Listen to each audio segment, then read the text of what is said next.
Hare Krishna. So we are going to first align our body a little bit. So we'll take a few minutes to loosen up and stretch, okay? So we'll do some sitting stretches. Sit up straight. You can put your beads away for now, yeah?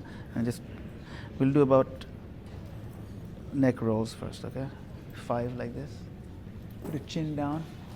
Chin has to touch your chest.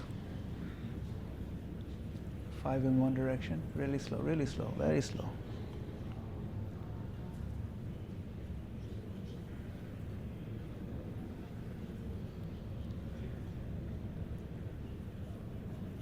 Four and 5. Okay. Now 5 in the other direction.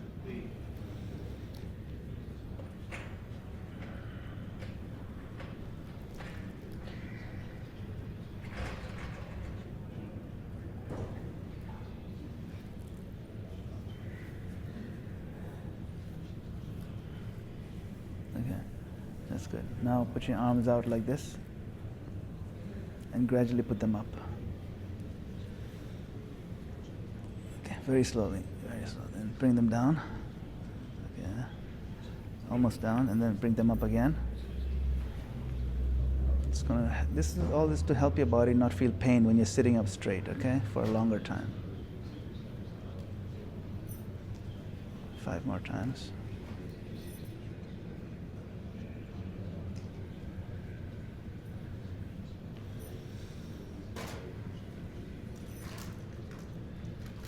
Okay, now one hand, don't touch the floor, but almost touch the floor. This hand, put it up, way up. Stretch your back, okay? Stretch it like it's also reaching to the sky. Try to touch the ceiling, kind of thing. Hold the stretch.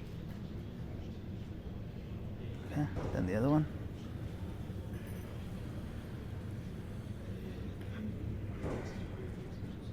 Gentle. 2 more times.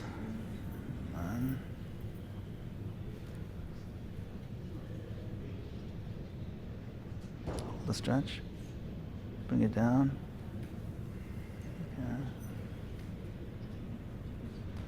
Okay, now.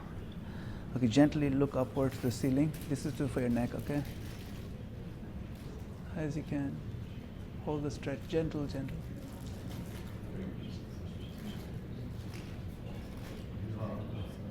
Gently touch your chin to your neck. Chin to your chest. Okay, 2 more times.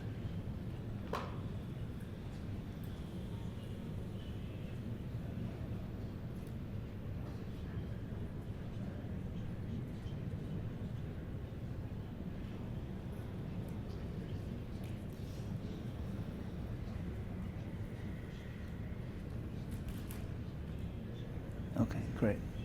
Now, sit up straight, sit back straight, comfortably.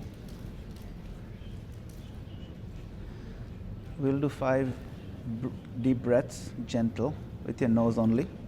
In with your nose, out with your nose. Okay? Gentle, deep breath, 5 deep breaths, and then pause, okay?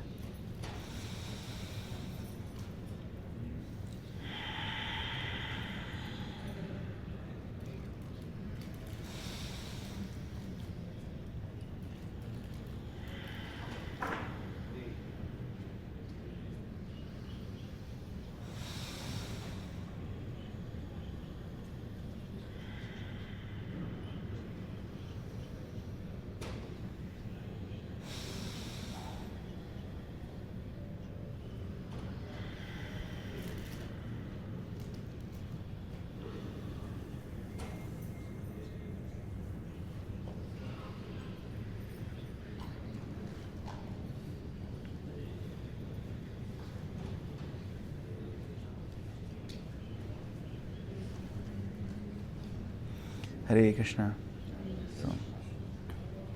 So, keep sitting up straight. We're going to align our consciousness. So there are 4 gates to perfect japa. First gate is aligning the body, which is what we did. Second gate is to remember with our mind and intelligence that Krishna is His holy name, and really understand that deeply. He's here. He's personally present. And then Disengage the mind completely from any other trains of thought. Only thing you're going to embrace with your mind is what? The sound of the holy name. The sound of the holy name. And the form of the holy name. You can see in your some letters, H-A-R, like that. That's fine. The sound and the form of the holy name. Name is your only focus. To engage the mind in that focus is not easy, but there are some techniques that we could use. The primary technique that we use is you anchor on calling out to Hare. Hare Krishna, Hare, like that. So every time you finish one mantra, typically by the end of the mantra, mind has wandered off somewhere. It's very typical. You should not feel sad about it. But when we start the next mantra, you bring your mind back to the first Hare. Call out to Radhe. She's the one who brings us to Krishna. She's the one who really worshipping. Krishna just happens to be next to her. She's our main boss. We call out to her, Hare. Bring your mind back to the first Hare every time. That's how you can control the mind. That's how you can, it's not that difficult. If you get in the habit of doing that, it's not that hard. You'll see it's not that hard. You don't need to cry about it. Just practice, practice, practice, okay? But this bodily alignment is important, okay? If you need to use the leaning, but if you don't have to, try not to lean against the wall. Sit up straight without leaning, okay? So that's how you're going to do it. So then you call out. So the mind is focused on what? The sound and the form of the name. With the name only. Don't try to meditate on Krishna's form and flute and things like that, no. Or his pastimes. No, that'll come on its own if it comes. Prabhupada said to focus on the sound and the letters. Then basically the sound. Focus on the sound, Hare Krishna, with the ears. Don't need to engage the mind in anything else. But before we start chanting, when we call out, you have to call out with a feeling. Feeling is very important. Prabhupada did say that. The quality of feeling is very important. How can we have quality of feeling? Yesterday we discussed the feeling of remorse and spiritual honesty. We feel remorseful, like acharyas teach in the bhajans. Remorse that I wasted my time. Remorse that I still feel like wasting my time. Today we'll focus on something different. Let us spend a few moments reflecting on how profoundly cared for we are. Today the focus is gratitude. Sometimes spiritual life becomes duty-oriented. So much so that we forget the overwhelming kindness that is surrounding us every day. We forget it. Krishna says in the Gita, He is the light of the sun and the moon. He is a taste in water. He is the digestion, fire of digestion in our stomachs. From Him comes remembrance, forgetfulness, and knowledge. And He maintains all living things with the breath. This breath we take, that's Krishna, He says that. 15th chapter. We take these things for granted. We should be grateful for these things. There are people out there who are gasping for breath. People out there who need machines to breathe. We take these things for granted. Think about the gratitude we should have. Our entire existence is sustained moment to moment by divine interventions. Just consider, we woke up this morning. We can chant. Some people are not going to wake up today. We woke up. We can chant. We can hear. We have association. We have beats. And Prabhupada asked, how do I know I'm chanting properly? You know what he said? He says there is beats. And don't try to overanalyze. Be grateful you have these beats and you're chanting. That's great. We know the Maha Mantra. We have access to Prabhupada's books. These are things we want to be grateful for. We want to saturate our consciousness with this gratitude. That's the feeling then we enter into the room of chanting. It's, climate control. This is the climate we're going to set today. Gratefulness. Let's soak our hearts with gratefulness. We have Prabhupada's books. We have prasadam, which is, how many people have the good fortune of taking prasadam in the world? Very few. We have temples. We have devotees. We have kirtan.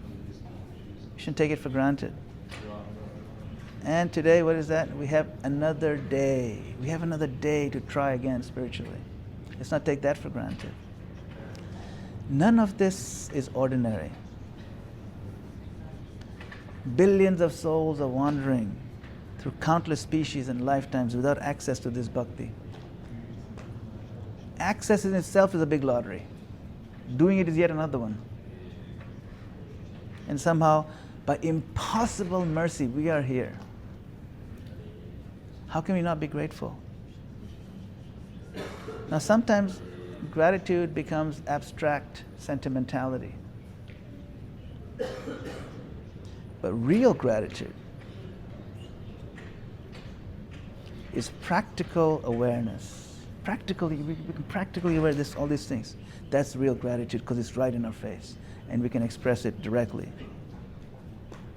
When we breathe, it is given. When we digest food, it is given. It's given to us. When we remember Krishna, even as a brief glimpse, it's given. It's a gift. Even our ability to chant at all is mercy of the Lord. Valmiki couldn't even chant Rama. So Prabhupada often emphasizes that devotional life begins not with entitlement, but with gratitude. Gratitude is the opposite of entitlement. We should remember we don't deserve this. The moment we feel we deserve this, our gratitude goes down. If you get a little injury in the hand,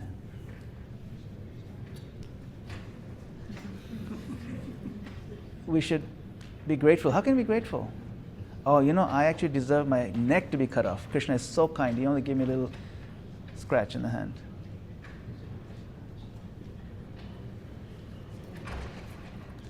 So today, instead of approaching Japa as I have to finish my rounds before the class, no.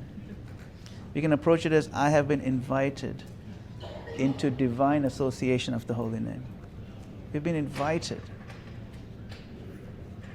With what body language are we to enter into the invitation? See? The holy name is not an obligation imposed upon us. It is access to the Lord granted to us.